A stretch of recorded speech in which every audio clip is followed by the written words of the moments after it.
The Adventure of the Abbey Grange. It was on a bitterly cold and frosty morning towards the end of the winter of '97 that I was awakened by a tugging at my shoulder. It was Holmes. The candle in his hand shone upon his eager, stooping face, and told me at a glance that something was amiss. "Come, Watson, come," he cried. "The game is afoot. Not a word. Into your clothes and come." 10 minutes later we were both in a cab and rattling through the silent streets on our way to Charing Cross Station. The first faint winter's dawn was beginning to appear, and we could dimly see the occasional figure of an early workman as he passed us, blurred and indistinct in the opalescent London reek. Holmes nestled in silence into his heavy coat, and I was glad to do the same, for the air was most bitter, and neither of us had broken our fast. It was not until we had consumed some hot tea at the station and taken our places in the Kentish train that we were sufficiently thawed, he to speak and I to listen. Holmes drew a note from his pocket and read aloud. "Abbey Grange, Marsham, Kent, 3:30 a.m. My dear Mr. Holmes, I should be very glad of your immediate assistance in what promises to be a most remarkable case. It is something quite in your line. Except for releasing the lady, I will see that everything is kept exactly as I have found it. But I beg you not to lose an instant, as it is difficult to leave Sir Eustace here. Yours faithfully, Stanley Hopkins." "Hopkins has called me in 7 times, and on each occasion his summons has been entirely justified," said Holmes. "I fancy that every one of his cases has found its way into your collection, and I must admit, Watson, that you have some power of selection which atones for much of which I deplore in your narratives. Your fatal habit of looking at everything from the point of view of a story instead of as a scientific exercise has ruined what might have been an instructive and even classical series of demonstrations. You slur over work of the utmost finesse and delicacy in order to dwell upon sensational details which may excite but cannot possibly instruct the reader." "Why do you not write them yourself?" I said with some bitterness. "I will, my dear Watson, I will. At present I am, as you know, fairly busy, but I propose to devote my declining years to the composition of a text-book which shall focus the whole art of detection into one volume. Our present research appears to be a case of murder." "You think this Sir Eustace is dead, then?" "I should say so. Hopkins's writing shows considerable agitation, and he is not an emotional man. Yes, I gather there has been some violence, and that the body is left for our inspection. A mere suicide would not have caused him to send for me. As to the release of the lady, it would appear that she has been locked in her room during the tragedy. We are moving in high life, Watson. Crackling paper, E.B., monogram, coat of arms, picturesque address. I think that friend Hopkins will live up to his reputation, and that we shall have an interesting morning. The crime was committed before 12 last night." "How can you possibly tell?" "By an inspection of the trains, and by reckoning the time. The local police had to be called in. They had to communicate with Scotland Yard. Hopkins had to go out, and he in turn had to send for me. All that makes a fair night's work. Well, here we are at Chislehurst station, and we shall soon set our doubts at rest." A drive of a couple of miles through narrow country lanes brought us to a park gate, which was opened for us by an old lodge-keeper whose haggard face bore the reflection of some great disaster. The avenue ran through a noble park, between lines of ancient elms, and ended in a low, widespread house, pillared in front after the fashion of Palladio.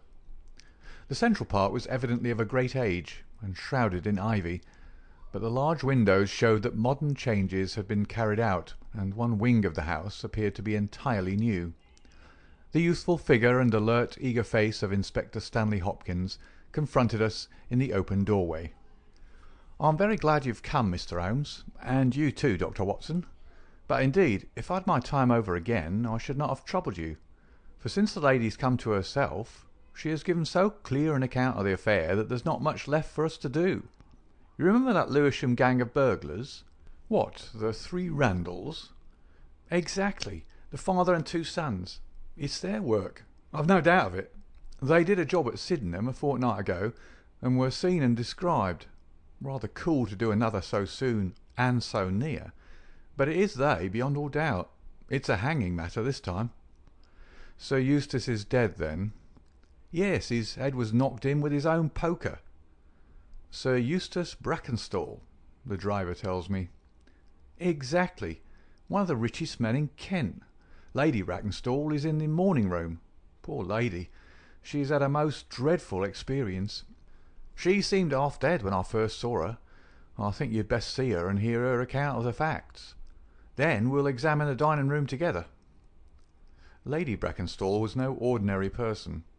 Seldom have I seen so graceful a figure, so womanly a presence, and so beautiful a face. She was a blonde, golden-haired, blue-eyed, and would no doubt have had the perfect complexion which goes with such colouring, had not her recent experience left her drawn and haggard. Her sufferings were physical as well as mental, for over one eye rose a hideous plum-coloured swelling, which her maid, a tall, austere woman, was bathing assiduously with vinegar and water. The lady lay back exhausted upon her couch, but her quick, observant gaze as we entered the room, and the alert expression of her beautiful features, showed that neither her wits nor her courage had been shaken by her terrible experience. She was enveloped in a loose dressing-gown of blue and silver, but a black sequin-covered dinner-dress lay upon the couch beside her. "I have told you all that happened, Mr. Hopkins," she said wearily. "Could you not repeat it for me? Well, if you think it necessary, I will tell these gentlemen what occurred. Have they been in the dining-room yet?" "I thought they had better hear your ladyship's story first." "I shall be glad when you can arrange matters. It is horrible to me to think of him still lying there." She shuddered, and buried her face in her hands. As she did so, the loose gown fell back from her forearms. Holmes uttered an exclamation.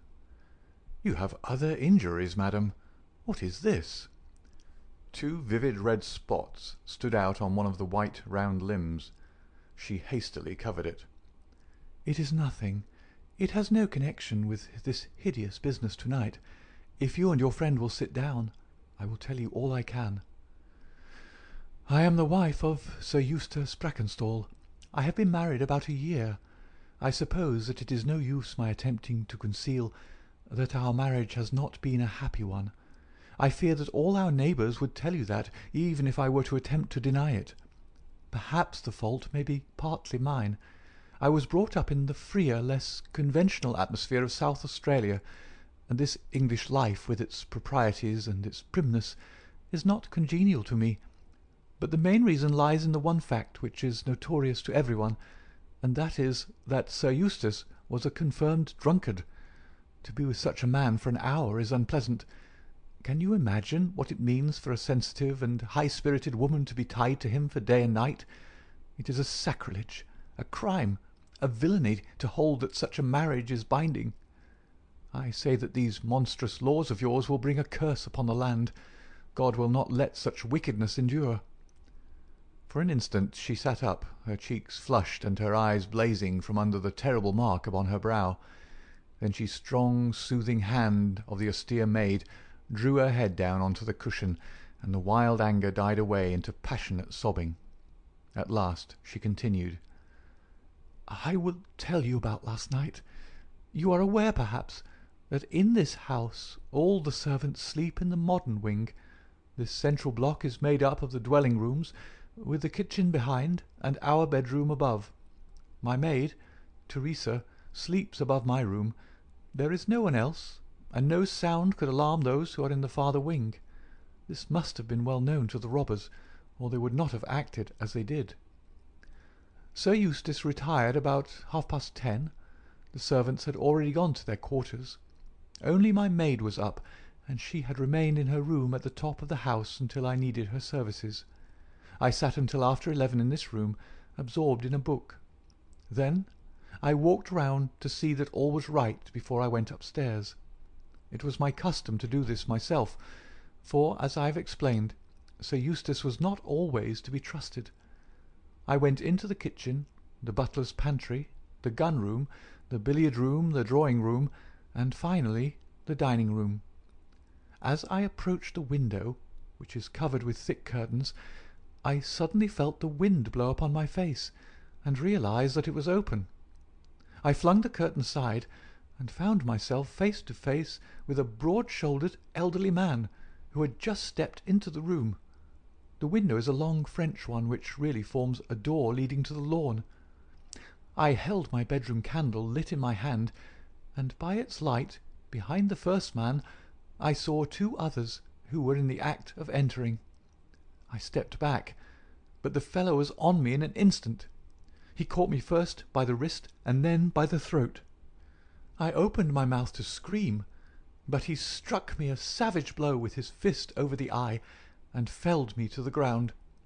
I must have been unconscious for a few minutes, for when I came to myself I found that they had torn down the bell-rope and had secured me tightly to the oaken chair which stands at the head of the dining-room table.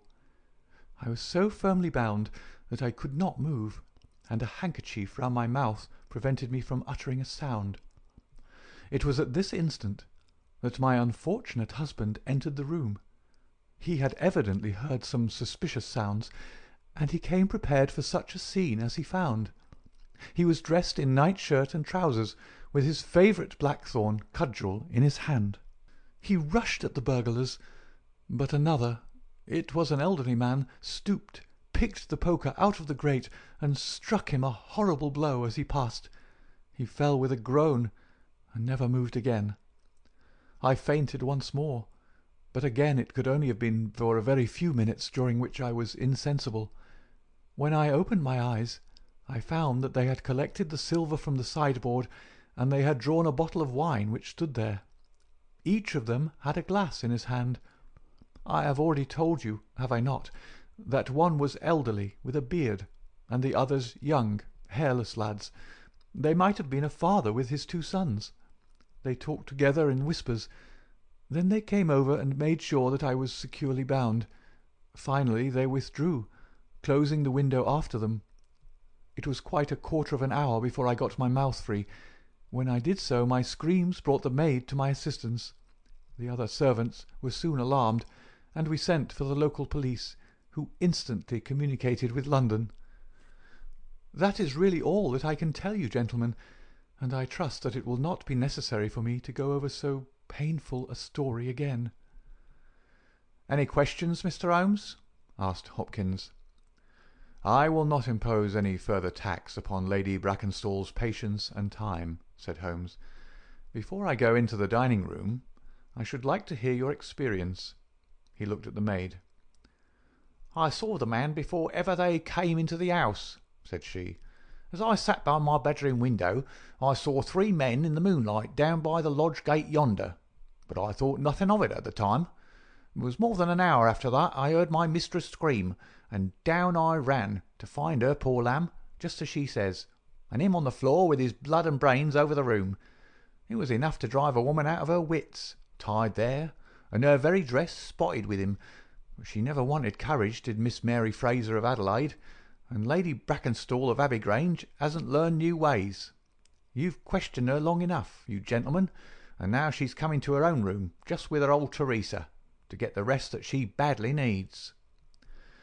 With a motherly tenderness, the gaunt woman put her arm round her mistress and led her from the room. "She's been with her all her life," said Hopkins. "Nursed her as a baby, and came with her to England when they first left Australia 18 months ago. Teresa Wright is her name, and the kind of maid you don't pick up nowadays. This way, Mr. Holmes, if you please." The keen interest had passed out of Holmes's expressive face, and I knew that with the mystery all the charm of the case had departed. There still remained an arrest to be effected, but what were these commonplace rogues that he should soil his hands with them? An abstruse and learned specialist, who finds that he has been called in for a case of measles, would experience something of the annoyance which I read in my friend's eyes. Yet the scene in the dining-room of the Abbey Grange was sufficiently strange to arrest his attention and to recall his waning interest. It was a very large and high chamber, with carved oak ceiling, oaken panelling, and a fine array of deer's heads and ancient weapons around the walls. At the further end from the door was the high French window of which we had heard. 3 smaller windows on the right-hand side filled the apartment with cold winter sunshine. On the left was a large, deep fireplace, with a massive overhanging oak mantelpiece. Beside the fireplace was a heavy oaken chair with arms and crossbars at the bottom. In and out through the open woodwork was woven a crimson cord, which was secured at each side to the crosspiece below. In releasing the lady, the cord had been slipped off her, but the knots with which it had been secured still remained. These details only struck our attention afterwards, for our thoughts were entirely absorbed by the terrible object which lay upon the tiger-skin hearthrug in front of the fire. It was the body of a tall, well-made man about 40 years of age. He lay upon his back, his face upturned, with his white teeth grinning through his short black beard. His 2 clenched hands were raised above his head, and a heavy blackthorn stick lay across them. His dark, handsome, aquiline features were convulsed into a spasm of vindictive hatred, which had set his dead face in a terribly fiendish expression. He had evidently been in his bed when the alarm had broken out, for he wore a foppish embroidered nightshirt, and his bare feet projected from his trousers. His head was horribly injured, and the whole room bore witness to the savage ferocity of the blow which had struck him down. Beside him lay the heavy poker, bent into a curve by the concussion. Holmes examined both it and the indescribable wreck which it had wrought. "He must be a powerful man, this elder Randall," he remarked. "Yes," said Hopkins. "I have some record of the fellow, and he's a rough customer." "You should have no difficulty in getting him." "Not the slightest. We've been on the lookout for him, and there was some idea that he got away to America. Now that we know that the gang are here, I don't see how they can escape.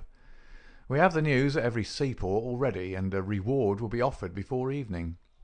What beats me is how they could have done so mad a thing, knowing that the lady could describe 'em, and that we could not fail to recognise the description." "Exactly. One would have expected that they would silence Lady Brackenstall as well." "They may not have realised," I suggested, "that she'd recovered from her faint." "That is likely enough. If she seemed to be senseless, they would not take her life. What about this poor fellow, Hopkins? I seem to have heard some queer stories about him." "He was a good-hearted man when he was sober, but a perfect fiend when he was drunk, or rather when he was half-drunk, for he seldom really went the whole way.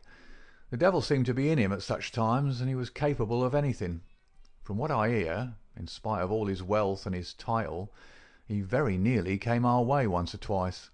There was a scandal about his drenching a dog with petroleum and setting it on fire, her ladyship's dog, to make the matter worse, and that was only hushed up with difficulty.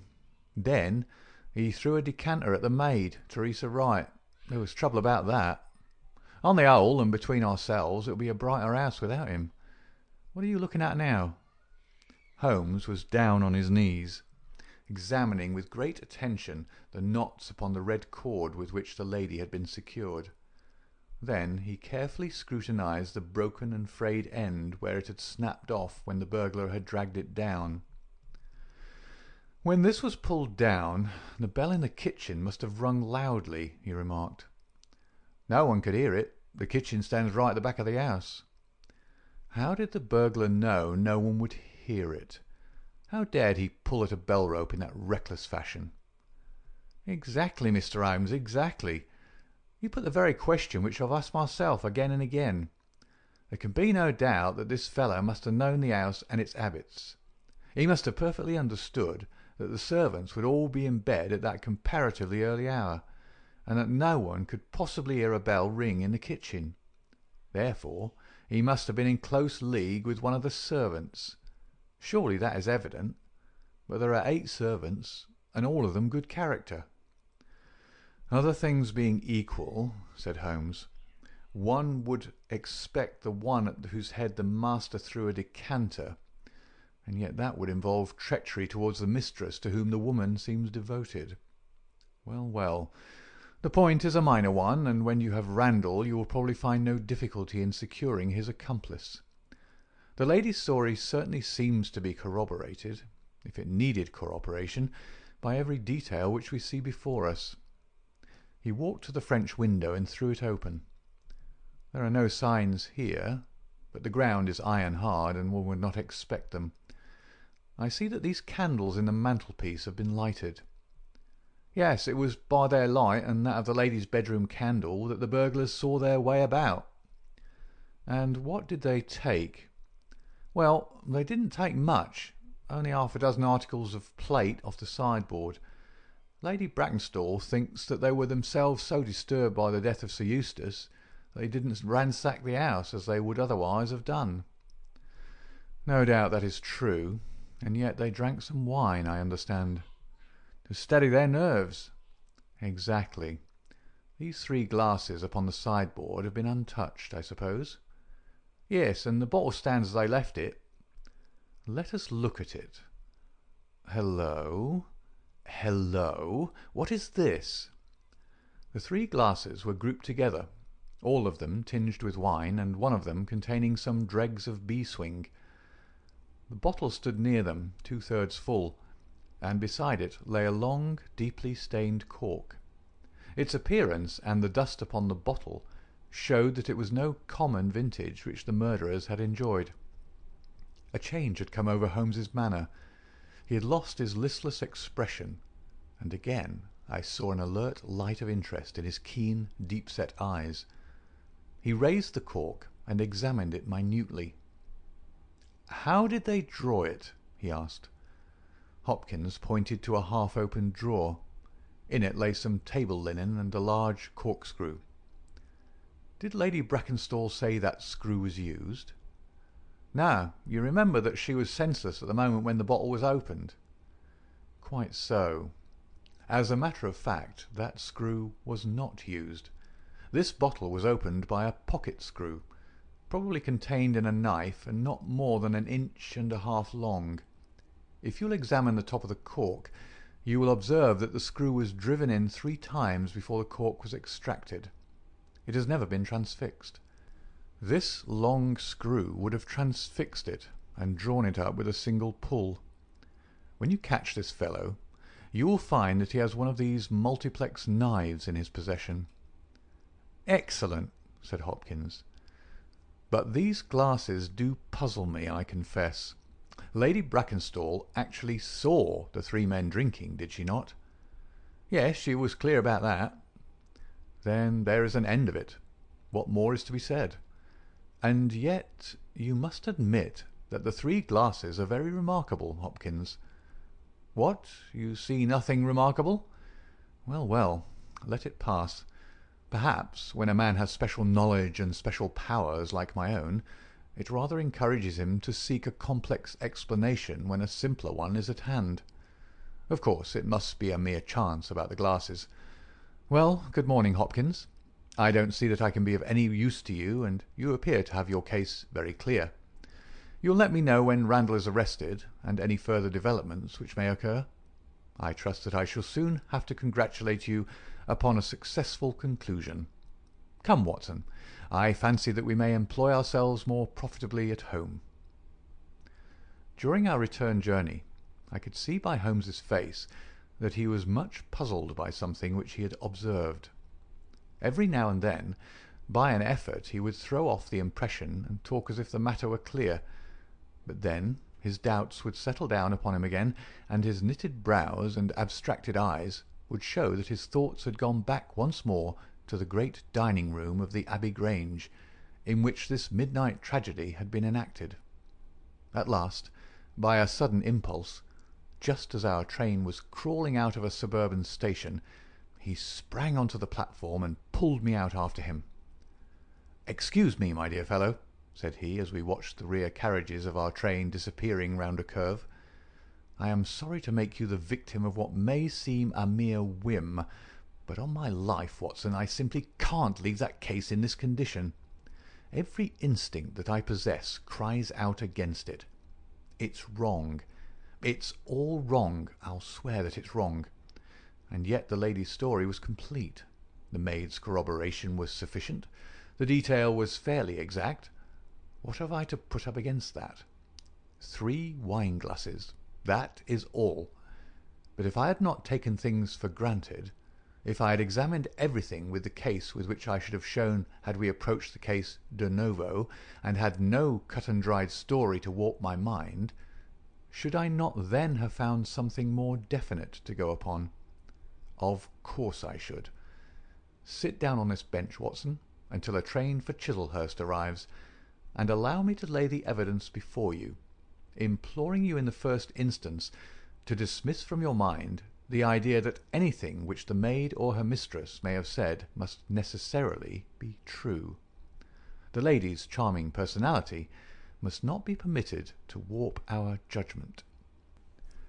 Surely there are details in her story which, if we looked at in cold blood, would excite our suspicion. These burglars made a considerable haul at Sydenham a fortnight ago.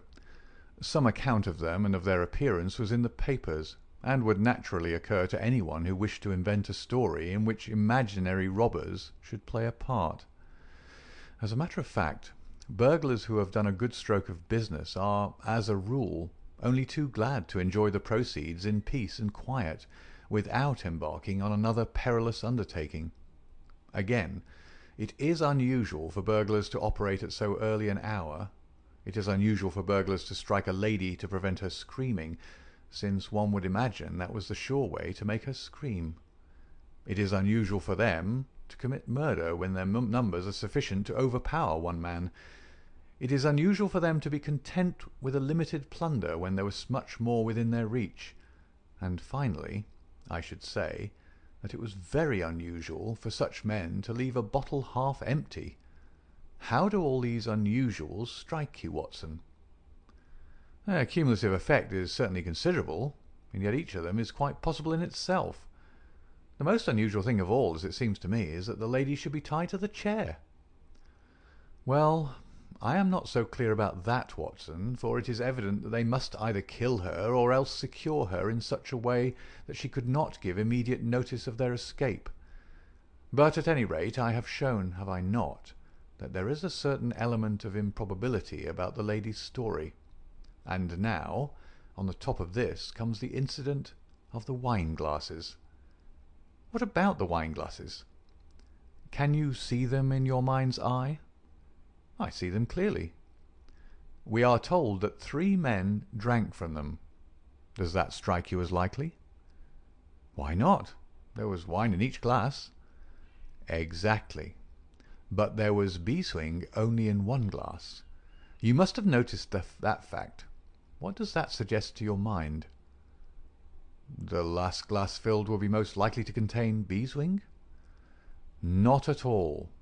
The bottle was full of it, and it is inconceivable that the first 2 glasses were clear and the third heavily charged with it. There are 2 possible explanations, and only 2. One is that after the second glass was filled, the bottle was violently agitated, and so the third glass received the beeswing. That does not appear probable. No, I am sure that I am right. What then do you suppose? That only 2 glasses were used, and that the dregs of both were poured into a third glass, so as to give the false impression that 3 people had been here. In that way all the beeswing would be in the last glass, would it not? Yes, I am convinced that this is so. But if I have hit upon the true explanation of this one small phenomenon, then in an instant the case rises from the commonplace to the exceedingly remarkable, for it can only mean that Lady Brackenstall and her maid have deliberately lied to us, that not one word of their story is to be believed, that they have some very strong reason for covering the real criminal, and that we must construct our case for ourselves without any help from them. That is the mission which now lies before us. And here, Watson, is the Sydenham train. The household at the Abbey Grange were much surprised at our return, but Sherlock Holmes, finding that Stanley Hopkins had gone off to report to headquarters, took possession of the dining-room, locked the door upon the inside, and devoted himself for 2 hours to one of those minute and laborious investigations which form the solid basis on which his brilliant edifices of deduction were reared. Seated in a corner like an interested student who observes the demonstration of his professor, I followed every step of that remarkable research. The window, the curtains, the carpet, the chair, the rope, each in turn was minutely examined and duly pondered. The body of the unfortunate baronet had been removed, and all else remained as we had seen it in the morning. Finally, to my astonishment, Holmes climbed up onto the massive mantelpiece. Far above his head hung the few inches of red cord which were still attached to the wire. For a long time he gazed upward at it, and then in an attempt to get nearer to it he rested his knee upon a wooden bracket on the wall. This brought his hand within a few inches of the broken end of the rope, but it was not this so much as the bracket itself which seemed to engage his attention. Finally he sprang down with an ejaculation of satisfaction. "It's all right, Watson," said he. "We have got our case, one of the most remarkable in our collection. But, dear me, how slow-witted I have been, and how nearly I have committed the blunder of my lifetime. Now I think that, with a few missing links, my chain is almost complete. You've got your men?" "Man, Watson, man. Only one, but a very formidable person, strong as a lion. Witness the blow that bent that poker. 6'3" in height, active as a squirrel, dexterous with his fingers, finally remarkably quick-witted, for this whole ingenious story is of his concoction. Yes, Watson, we have come upon the handiwork of a very remarkable individual, and yet in that bell-rope he has given us a clue which should not have left us a doubt." "Where was the clue?" "Well, if you were to pull down a bell-rope, Watson, where would you expect it to break? Surely at the spot where it is attached to the wire. Why should it break 3 inches from the top, as this one has done?" "Because it's frayed there?" "Exactly. This end, which we can examine, is frayed. He was cunning enough to do that with his knife. But the other end is not frayed. You could not observe that from here, but if you were on the mantelpiece you would see that it is cut clean off without any mark of fraying whatever. You can reconstruct what occurred. The man needed the rope. He would not tear it down for fear of giving the alarm by ringing the bell. What did he do? He sprang up on the mantelpiece, could not quite reach it, put his knee on the bracket, you will see the impression in the dust, and so got his knife to bear upon the cord. I could not reach the place by at least 3 inches, from which I infer that he is at least 3 inches a bigger man than I. Look at that mark upon the seat of the oaken chair. What is it?" "Blood." "Undoubtedly it is blood. This alone puts the lady's story out of court. If she was seated on the chair when the crime was done, how come the mark? No, no. She was placed in the chair after the death of her husband. I'll wager that the black dress shows a corresponding mark to this. We have not yet met our Waterloo, Watson, but this is our Marengo, for it begins in defeat and ends in victory. I should like now to have a few words with the nurse Teresa. We must be wary for a while, if we are to get the information which we want." She was an interesting person, this stern Australian nurse, taciturn, suspicious, ungracious. It took some time before Holmes's pleasant manner and frank acceptance of all that she said thawed her into a corresponding amiability. She did not attempt to conceal her hatred for her late employer. "Yes, sir, it is true that he threw the decanter at me. I heard him call my mistress a name, and I told him that he should not dare speak to her as if her brother had been there. Then it was that he threw it at me. He might have thrown a dozen if he'd but left my bonny bird alone. He was forever ill-treating her, and she too proud to complain. She will not even tell me all that he's done to her. She never told me of those marks on her arm that you saw this morning, but I know very well what they came from a stab with a hat-pin. The sly devil! God forgive me that I should speak of him so, now that he's dead. But a devil he was, if ever one walked the earth. He was all honey when we first met him, only 18 months ago. We both feel as if it were 18 years. She'd only just arrived in London. Yes, it was her first voyage. She'd never been from home before. He won her with his title and his money and his false London ways. If she made a mistake, she's paid for it, if ever a woman did. What month did we meet him? Well, I tell you, it was just after we arrived. We arrived in June and it was July. We were married in January last year. Yeah, she's down in the morning room again, and I have no doubt she'll see you. But you must not ask too much of her, for she's gone through all that flesh and blood will stand. Lady Brackenstall was reclining on the same couch, but looked brighter than before. The maid had entered with us, and began once more to foment the bruise upon her mistress's brow. "I hope," said the lady, "that you have not come to cross-examine me again."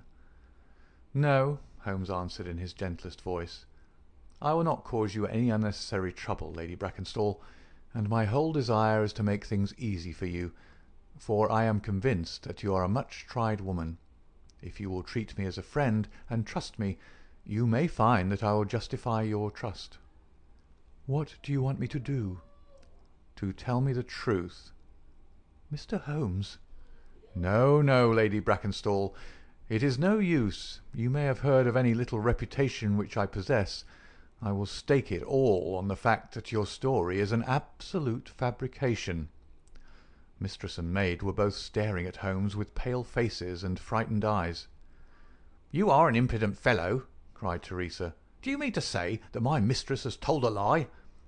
Holmes rose from his chair. "Have you nothing to tell me?" "I have told you everything." "Think once more, Lady Brackenstall. Would it not be better to be frank?" For an instant there was hesitation in her beautiful face. Then some new strong thought caused it to set like a mask. "I have told you all I know." Holmes took his hat and shrugged his shoulders. "I am very sorry," he said, and without another word we left the room and the house.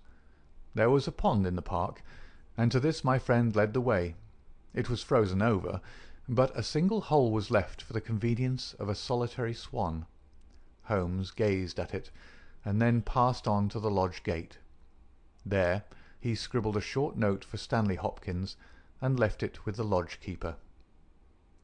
It may be a hit or it may be a miss, but we are bound to do something for friend Hopkins, just to justify this second visit, said he. I will not quite take him into my confidence yet. I think our next scene of operations must be the shipping office of the Adelaide-Southampton line, which stands at the end of Pall Mall, if I remember right. There is a second line of steamers which connect South Australia with England, but we will draw the larger cover first. Holmes's card sent in to the manager ensured instant attention, and he was not long in acquiring all the information he needed. In June of '95, only one of their line had reached a home port. It was the Rock of Gibraltar, their largest and best boat. A reference to the passenger list showed that Miss Fraser of Adelaide, with her maid, had made the voyage in her. The boat was now somewhere south of the Suez Canal on her way to Australia. Her officers were the same as in '95, with one exception. The first officer, Mr. Jack Crocker, had been made a captain and was to take charge of their new ship, the Bass Rock, sailing in 2 days' time from Southampton. He lived at Sydenham, but he was likely to be in that morning for instructions if we cared to wait for him. No, Mr. Holmes had no desire to see him, but would be glad to know more about his record and character. His record was magnificent. There was not an officer in the fleet to touch him. As to his character, he was reliable on duty, but a wild, desperate fellow off the deck of his ship, hot-headed, excitable, but loyal, honest, and kind-hearted. That was the pith of the information with which Holmes left the office of the Adelaide-Southampton Company. Thence he drove to Scotland Yard, but instead of entering, he sat in his cab with his brows drawn down, lost in profound thought. Finally, he drove round to the Charing Cross telegraph office, sent off a message, and then, at last, we made for Baker Street once more. "No, I couldn't do it, Watson," said he, as we re-entered our room. "Once that warrant was made out, nothing on earth would save him. Once or twice in my career I feel that I have done more real harm by my discovery of the criminal than ever he had done by his crime. I have learned caution now, and I had rather play tricks with the law of England than with my own conscience. Let us know a little more before we act." Before evening we had a visit from Inspector Stanley Hopkins. Things were not going very well with him. "I believe you are a wizard, Mr. Holmes. I really do sometimes think that you have powers that are not human. Now, how on earth could you know that the stolen silver was at the bottom of that pond?" "I didn't know." "But you told me to examine it." "You got it, then?" "Yeah, I got it." "I am very glad if I have helped you." "But you haven't helped me. You've made the affair more difficult. What sort of burglars are they who steal silver and then throw it in the nearest pond?" "It was certainly rather eccentric behaviour. I was merely going on the idea that if the silver had been taken by persons who did not want it, who merely took it for a blind, as it were, then they would naturally be anxious to get rid of it." "But why should such an idea cross your mind?" "Well, I thought it was possible, when they came out through the French window. There was the pond with one tempting little hole in the ice right in front of their noses. Could there be a better hiding place?" "Ah, a hiding place. That's better," cried Stanley Hopkins. Yeah, I see it all now. It was early. There were folk upon the roads. They were afraid of being seen with the silver, so they sank it in the pond, intending to return for it when the coast was clear. Excellent, Mr. Holmes. That's better than your idea of a blind." "Quite so. You have got an admirable theory. I have no doubt that my own ideas were quite wild, but you must admit that they have ended in discovering the silver." "Yes, sir, yes. It was all your doing. But I've had a bad setback." "A setback?" "Yes, Mr. Holmes. The Randall gang were arrested in New York this morning." "Dear me, Hopkins. That is certainly rather against your theory that they committed a murder in Kent last night." "It is fatal, Mr. Holmes. Absolutely fatal. Still, there are other gangs of three besides the Randalls, or it may be some new gang of which the police have never heard." "Quite so. It is perfectly possible. What, are you off?" "Yes, Mr. Holmes. There's no rest for me until I've got to the bottom of the business. I suppose you have no hint to give me?" "I have given you one." "Which?" "Well, I suggested a blind." "But why, Mr. Holmes, why?" That's the question, of course. But I commend the idea to your mind. You might possibly find that there was something in it. You won't stop for dinner? Well, good-bye, and let us know how you get on." Dinner was over, and the table cleared before Holmes alluded to the matter again. He had lit his pipe, and held his slippered feet to the cheerful blaze of the fire. Suddenly he looked at his watch. "I expect developments, Watson." "When?" "Now. Within a few minutes. I dare say you thought I acted rather badly to Stanley Hopkins just now." "I trust your judgment." "A very sensible reply, Watson. You must look at it this way. What I know is unofficial. What he knows is official. I have the right to private judgment, but he has none. He must disclose all, or he is a traitor to his service. In a doubtful case I would not put him in so painful a position, and so I reserve my information until my own mind is clear upon the matter." "But when will that be?" "The time has come. You will now be present at the last scene of a remarkable little drama."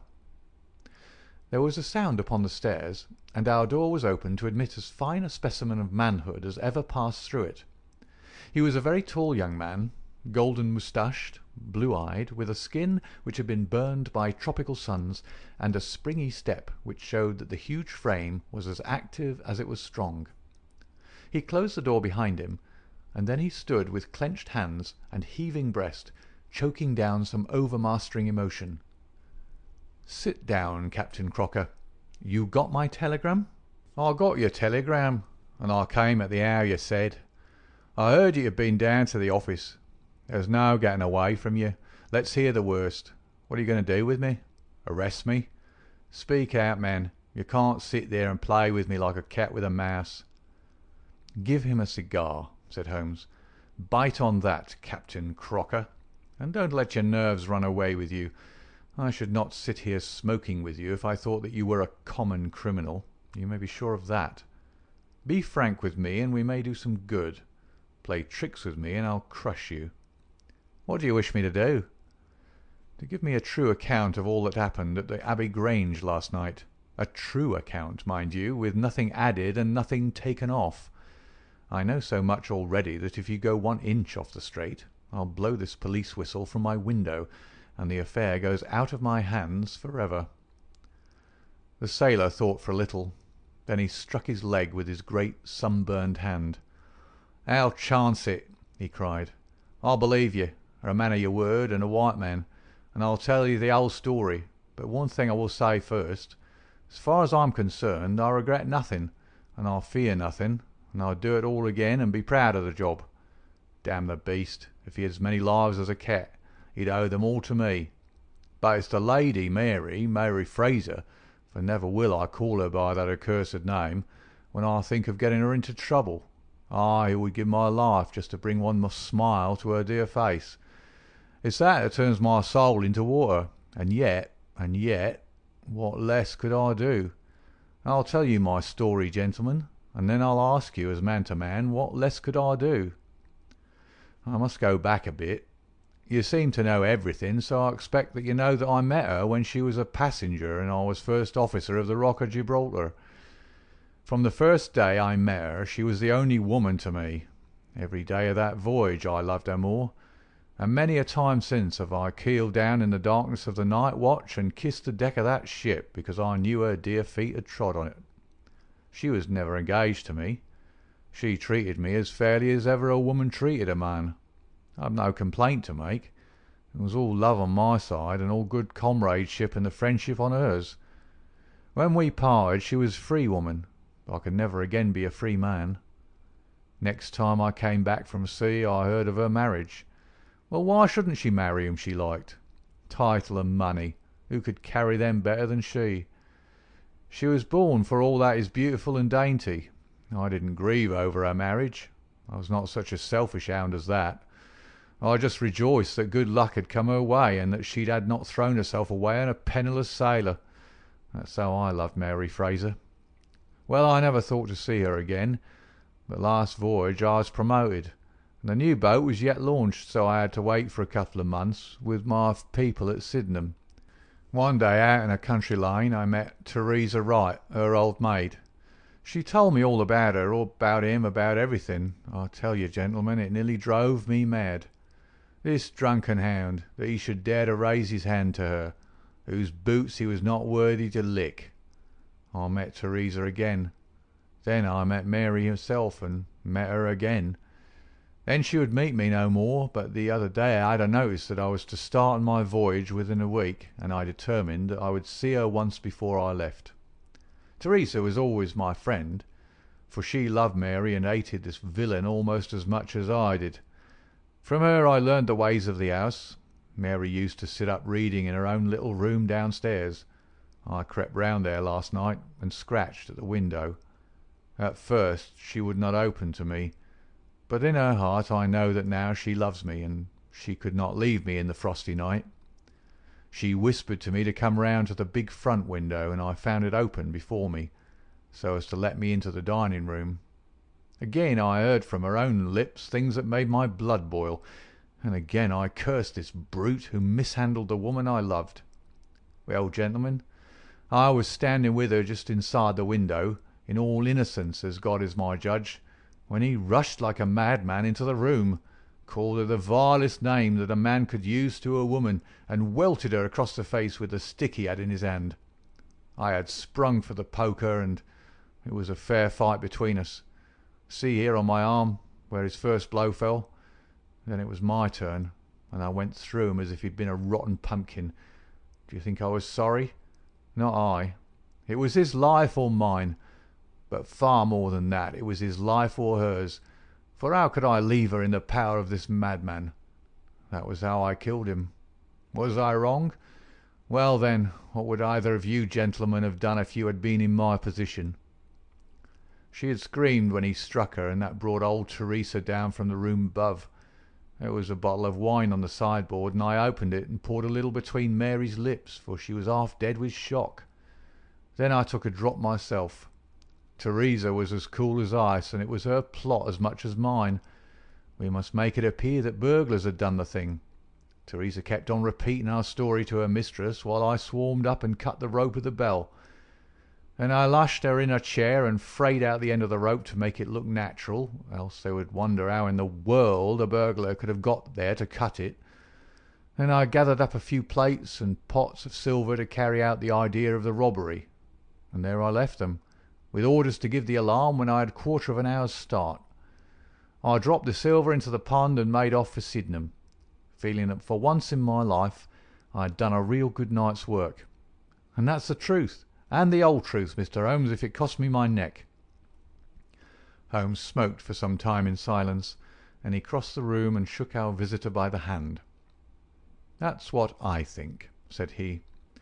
"I know that every word is true, for you have hardly said a word which I did not know. No one but an acrobat or a sailor could have got up to that bell-rope from the bracket, and no one but a sailor could have made the knots with which the cord was fastened to the chair. Only once had this lady been brought into contact with sailors, and that was on her voyage. And it was someone of her own class of life, since she was trying hard to shield him, and so showing that she loved him. You see how easy it was for me to lay my hands upon you when once I had started upon the right trail. I thought the police never could have seen through our dodge. And the police haven't, nor will they, to the best of my belief. Now look here, Captain Crocker. This is a very serious matter, though I am willing to admit that you acted under the most extreme provocation to which any man could be subjected. I am not sure that in defence of your own life your action will not be pronounced legitimate. However, that is for a British jury to decide. Meanwhile, I have so much sympathy for you that, if you choose to disappear in the next 24 hours, I will promise you that no one will hinder you. And then it will all come out?" "Certainly it will come out." The sailor flushed with anger. "What sort of proposal is that to make a man? I know enough of law to understand that Mary would be held as accomplice. Do you think I would leave her alone to face the music while I slunk away? No, sir. Let them do their worst upon me, but for heaven's sake, Mr. Holmes, find some way to keep my poor Mary out of the courts." Holmes for a second time held out his hand to the sailor.